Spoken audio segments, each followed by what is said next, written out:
Hello students, in this video we are going to study the remaining exercise for chapter number 9. The chapter name is Land, class 5, subject EVS GCERT. In the previous videos of this chapter, in the chapter explanation we had seen what is soil or what is land. Then after we had seen different components of the soil through some activities like stones, sand, clay, silt or dust. Then after organic matters, we had seen that these all are the components of the soil.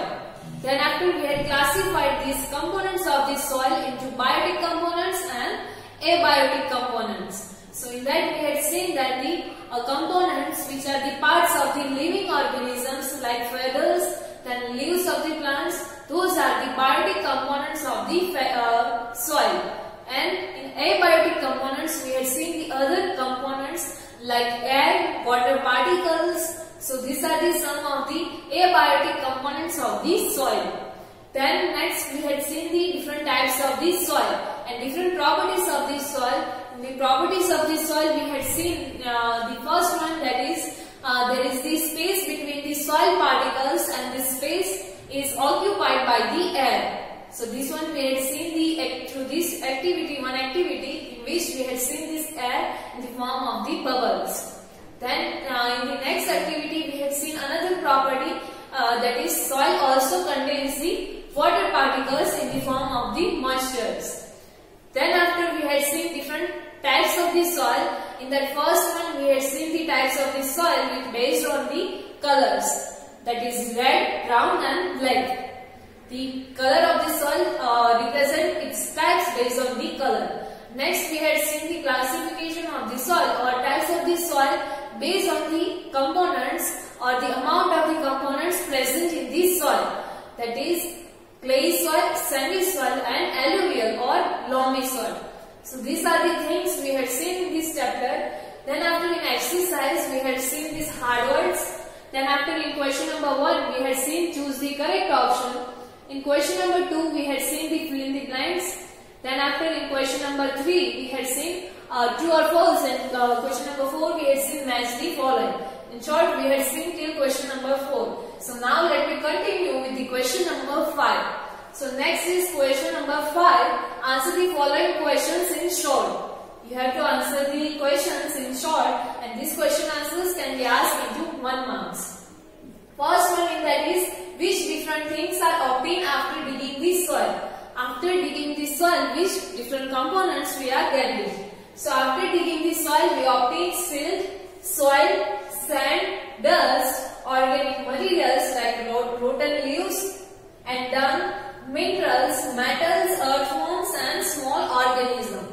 So these all the things we are getting from the soil, that is silt, soil itself, it means clay, sand, dust, organic materials. We have seen what is organic materials, that and decaying part of the organisms, living organisms. Then after here example is also given to you, that is rotten leaves or dried leaves of the trees or plants. It is also considered as the organic materials. These are also we find from the soil. Then after dung, it is also organic matter which we are getting from the soil. Minerals, what kind of minerals? We had seen the calcium, gypsum, that we all are getting from the soil. Then metals also we had seen like mercury, gold, silver we are getting from the soil. Other than that, some organisms are also there in the soil, and with that the earthworms are also there in the soil. So these are the different things which we are getting after the digging the soil. So this you have to write in the first answer. Next question is question number 2. Which organisms are found in the soil? Which organisms can be found in this soil? So the microorganisms, and other than that earthworms are also found in this soil. So these are the organisms we find from this soil. Next, third number is, which different components of the soil can be seen separately? Which components that can be seen separately or can be identified from this soil? So the different components of the soil like stone, then after coarse sand, that means bigger particles of this sand, fine sand, that means very small particles of this sand, silt, we had seen in the chapter also what is silt. These can be seen separately in this soil. soil. So these components of the soil can be seen separately from the soil. Next is fourth number. On which type of soil water is not seen after it rains? After it rains, which kind of soil gets dried up easily or quickly? So on sandy soil, water is not seen after it rains. We had seen that sandy soil, in that the sand particles are there and between them the large amount of space is there. So they cannot hold the water particles for longer time. So after the rains, after some time, the water cannot be seen, water particles cannot be seen in this kind of soil. So here your answer is sandy soil. Next fifth number, which type of soil becomes sticky and slippery after it rains? Which soil becomes slippery and sticky after the rain? So here your answer is clay soil. So the clay soil becomes sticky and slippery after it rains because it has the high amount of, or it has the high capacity to hold the water for the longer duration of time, and because of that the soil becomes sticky and slippery after the rain. Next sixth number, which type of soil is more fertile? Which soil is the more fertile? So here your answer is alluvial soil. You can also write the loamy soil. The alluvial soil or loamy soil is more fertile, and that's why it is suitable for farming or to grow the crops. So here the answer for this sixth number is given to you. Next is question number 7.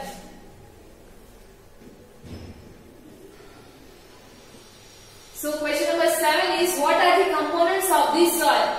So here the answer is given to you. Sand, silt, clay, stones and organic residue are the components of this soil. So these are the different components of this soil, that is sand, silt, clay, stone and organic residue, that means organic materials or organic matters. So these are the components of this soil.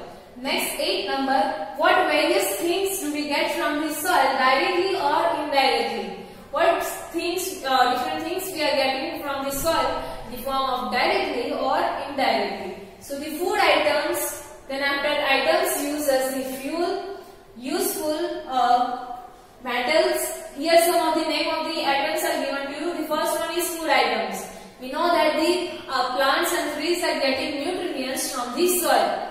So soil gives them nutrients, and this plant preparing their food by using these nutrients, and in the form of the food they are preparing like fruits, vegetables, what we are eating. So in short, we are getting the food items from the soil. Then after items used as the fuel, we have seen we are getting petroleum from the soil, and from this petroleum we are classifying or we are differentiating the petrol, diesel, gas, kerosene. So these all are used as the fuel. So in short, we are getting the fuel also from the soil. Next is useful metals. We have seen we are getting metals like gold, then after silver. These are the very useful metal. Copper, other than that, mercury. So these all metals we are getting from the soil. Then minerals and necessary items required to build the house. Minerals and other necessary items like calcium, gypsum. We had seen that graphite. So these all that we are getting from the soil. So these are the very useful components which we are getting from the soil. Some of them we are getting directly, or some of them we are getting indirectly. So here the answer for 8 number is given to you.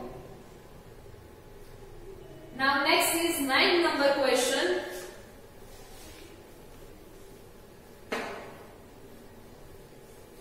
What do you mean by water holding capacity? What is the water holding capacity? So the capacity of the soil to hold water for a longer period is known as the water holding capacity of the soil. To hold the water for the longer period of time is known as the water holding capacity for that particular soil. So to hold, or you can say to catch the water for longer time is known as the water holding capacity of that soil. And we had also seen which one has the highest water holding capacity, or which soil has the lowest water holding capacity. Next is, what do you mean by water draining capacity? What is the meaning of water draining capacity? So the capacity of the soil to drain out, or we can say to pass the water, is known as the water draining capacity of the soil. To pass the water through the soil easily, or to pass the water, that ability of the soil is known as the water draining capacity of that soil. That means which soil take the more time to drain out or to pass out the water through it. So that is known as the water draining capacity of that soil. Next is 11 number.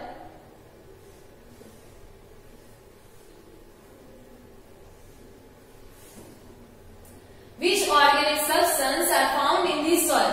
Which are the organic substances we found from the soil? So the organic substance found in the soil are plant leaves, excreta of animals, birds' feathers, remains of dead animals, etc.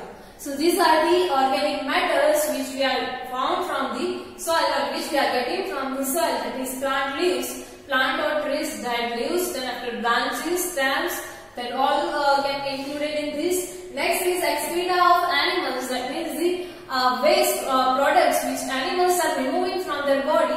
So that is known as the excreta of the animals, like cow dung. So dung is the excreta of that animals. So this kind of excreta of animals is also a part of organic matter. Then after birds' feathers, or other than that, the other body parts of the organisms like birds, that is also the organic matter or organic substance. Next is remains of dead animals. Dead animals remains, that means after the dead animals, some of the body parts of the animals get mixed with the soil. So that is also known as the organic substance of the soil. So these are all the organic substance of the soil which we are getting as the one of the component of this soil.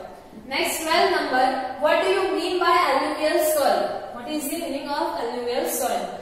So the soil having large amount of this organic matter is known as the alluvial soil. The soil which has the large amount of the organic matter or organic substance is known as the alluvial soil. So this is the meaning of alluvial soil. Next is 13th number.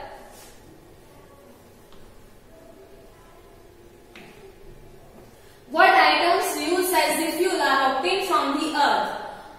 Which items which we can use as the fuel to get the energy, we are getting the items from the earth. So the coal, petroleum, natural gas, etc. are the fuels that are obtained from the earth. These are the some of the items which we are using as the fuel to get the energy. Like coal, we are using to convert the water into water vapor, then after to cook the food. Some of the people are still using coal. So this is considered as the one of the energy source or one of the fuels. So coal, then after petroleum, that means petrol, diesel, which we are using in the vehicles. Then after kerosene, we are using to cook the food, and gases, natural gases, like we are using the LPGs, that means liquefied petroleum gas, in our houses to cook the food. So which is also known as the fuel. So these all items we are getting from the earth. Next 14th number. From what do the organisms living in the soil obtain nutrition? The organisms, we know that the organisms are also one of the component of the soil. So now some of these organisms are also living in the soil. So now the question is, from where these organisms are getting the nutrients or nutrition which is required for their growth. So the animals living in the soil obtain nutrition from the organic matters present in the soil. So these organisms like earthworms, they are getting the nutrition from the organic matters which is already present in the soil. So from this they are getting the nutrition which is necessary for their body growth. Next 15th number.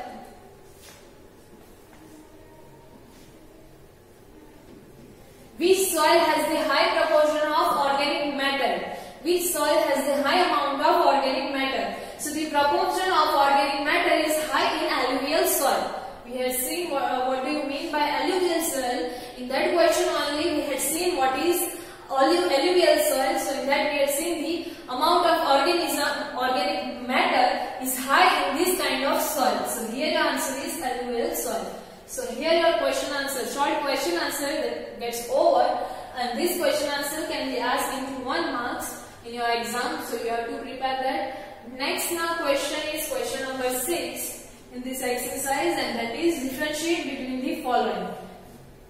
We have to write the difference between the given two, and this difference can be asked into 2 marks. So differentiate between the following. In that first one is difference between sandy soil and clay soil. So here the difference between sandy soil and clay soil is given to you. The first one is sandy soil and here the clay soil is given to you. The first difference between these two is, first one, in sandy soil the proportion of sand particles is high. In sandy soil we know that the proportion or the amount of sand particles is high. So that is the property, or we can say definition of this sandy soil. That is the first point. Next is, in the clay soil the proportion of clay particles is high. So that is the definition for clay soil. The name itself suggests the clay soil contains a high amount of clay particles. Now next difference is, in sandy soil water holding capacity is less. It cannot hold the water for longer duration of time. So its water holding capacity for sandy soil is less, whereas the clay soil it can hold the water for longer duration of time. So water holding capacity is more in clay soil. Next is, get dries as soon as rain stops. We know that it cannot hold the water, so after the rain it can easily, or in short period, it gets dry. And in clay soil becomes sticky and slippery in the rain. Next difference between sandy soil and clay soil. In sandy soil it is easy to dig the sandy soil, because we know that the particles of this kind of soil it cannot attach to each other. So that's why it's easy to dig this kind of soil, and to dig this clay soil it is hard to dig this kind of soil, because the particles of this kind of soil are attached to each other. So this is the difference between sandy soil and clay soil, and these questions can be asked into 2 marks.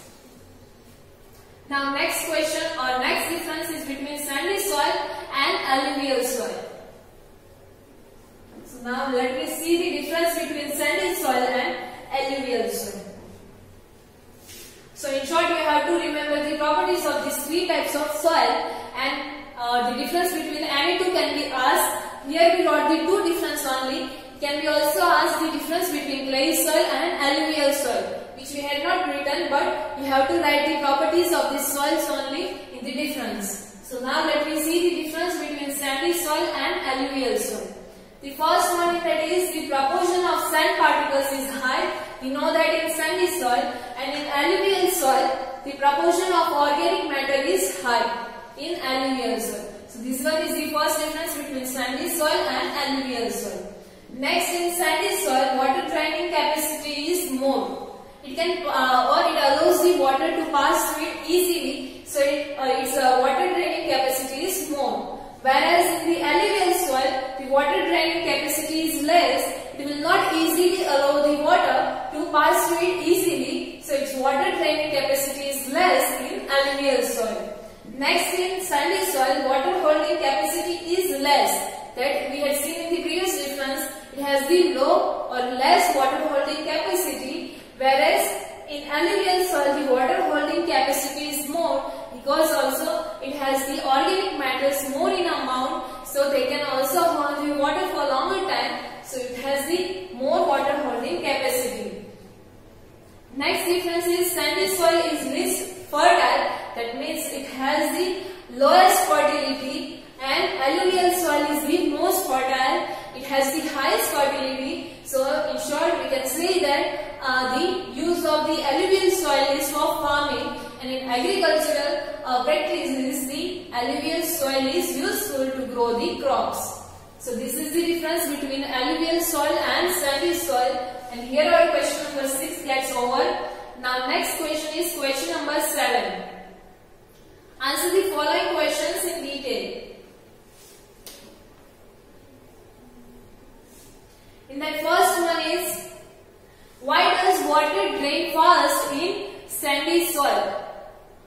We had seen that draining capacity or water draining capacity of sandy soil is highest or more. So why the water drains faster in sandy soil? So the sandy soil has large particles. We know that because that's why it is known as the sandy soil, because it has the high amount of sand particles. Next is the point is the particles of such type of soil do not stick to each other and get set and easily. This kind of particles of this kind of soil, that is sand particles, they do not get stick with each other. That means they not stick with each other. They are separated from each other, or you can say they get set and easily, or we can separate them easily because they are not sticking to each other. Next is, and there is a lot of space because they are separated from each other, so there is a lot of space between this kind of particles of sandy soil, and hence the water drains out fast in this sandy soil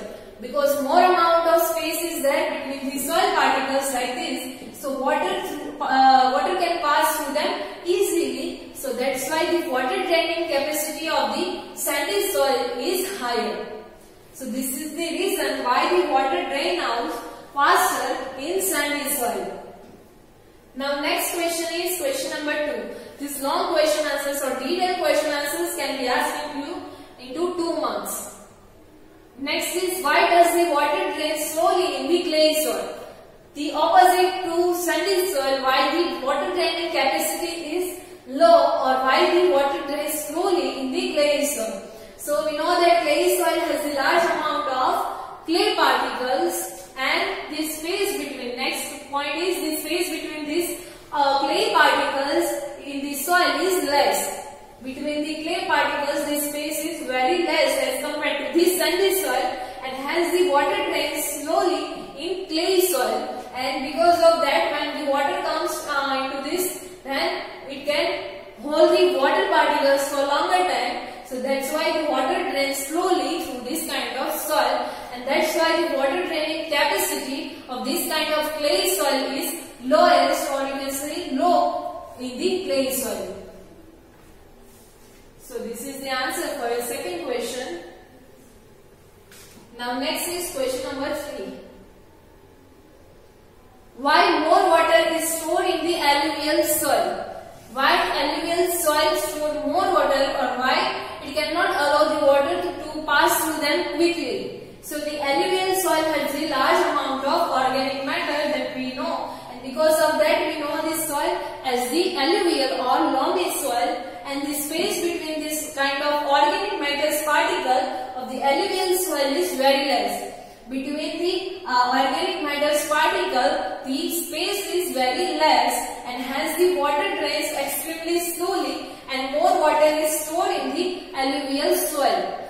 Like clay soil, this soil also has the less space between the particles of this kind of soil. So when we are pouring the water into this kind of soil, the water can hold, or these particles will hold the water particles, so it will not allow the water to pass through them easily, or it will store the water particles. So that's why the more water is stored in the alluvial soil, and slowly the water will pass through them slowly. So that's why the water draining capacity is less, and it can store more amount of water.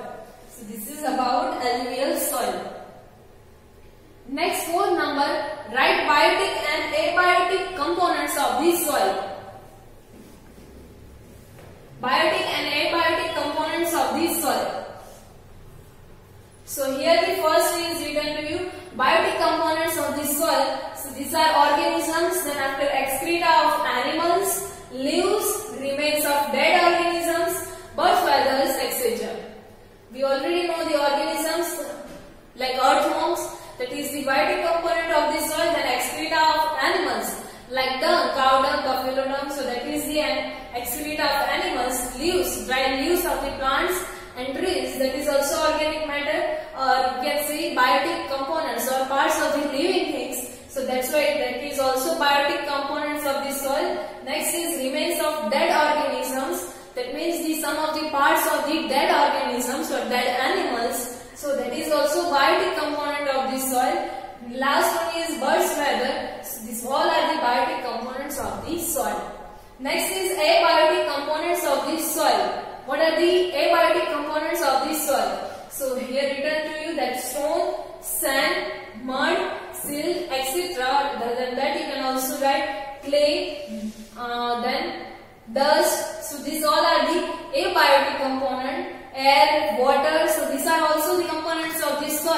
and which can be included into abiotic components of the soil because they are not the part of the living organisms. So that's why these are the abiotic components of the soil.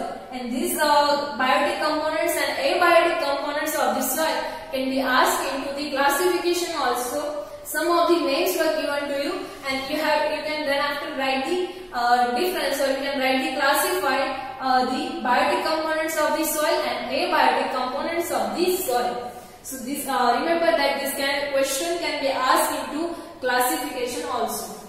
Next is question number 5. What are the different types of the soil?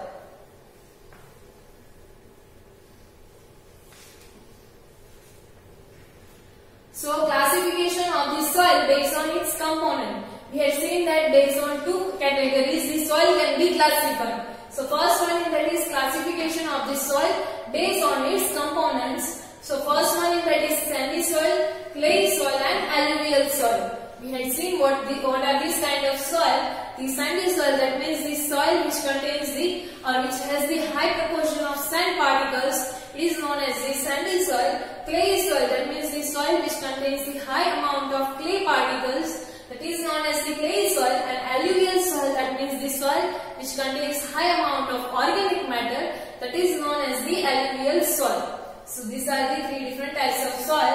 Next is classification of soil based on its color. Based on its color, it can be also classified. So from that, the soil is classified as red soil, black soil and brown soil. In looks, the soil's color represents its size. That means if the soil looks like red color, then that is red color soil, or you can say red soil. It looks like black color, then it's black soil. And if it looks like a brown color, then the soil is the brown soil.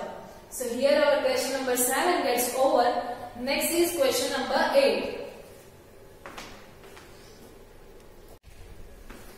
Next question number 8 is classification. So classify the following into biotic components of the soil and abiotic components of the soil. We have to classify the components. Given components like this one, and we have to classify these components into biotic components of the soil and abiotic components of the soil. And we know that what is biotic components and what is not, or abiotic components.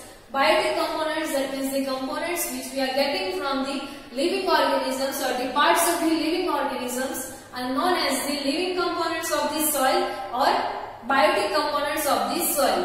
Then after abiotic, that means the components which are not the part of the living organisms are known as the non-living components of the soil or abiotic components of the soil. So here the components are given to you, that is leaves, stones, feathers, sand, air, water, organic materials, clay and earthworm. So now let me see the classification of these components. So here the answer is given to you. First one, that is leaves. So leaves is the part of the living organism, so that is the biotic component. So in the biotic component, your answer is leaves. Next is stones. So that is we are not getting from the living organism, so that is the abiotic component of the soil. So stones, that will be in abiotic components. Next one is feathers. So it is the part of living organisms. So it is the biotic component. Next is then after is sand. So sand we are not getting from living organism, so it is the abiotic component of the soil.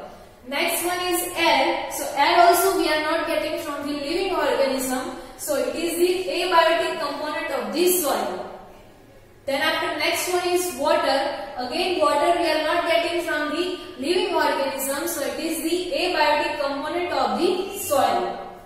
Next is organic materials. So organic materials we are getting from the living organisms, so that is the biotic component of the soil. Next one is clay. So we are not getting clay from the living organisms, so it is the abiotic component of the soil. And last one is earthworm. It is the living organism, so it is the biotic component of the soil. So earthworm will be in the biotic components. So biotic components are leaves, feathers, organic materials and earthworm. And abiotic components of the soil are stones, sand, air, water and clay. So this classification can be asked into your exam. So here the exercise for this chapter land gets over, this all exercise with the hard words you have to write in your notebook, and with that also you have to complete your textbook. In the next video, we will see our next chapter, that is chapter number 10. Thank you.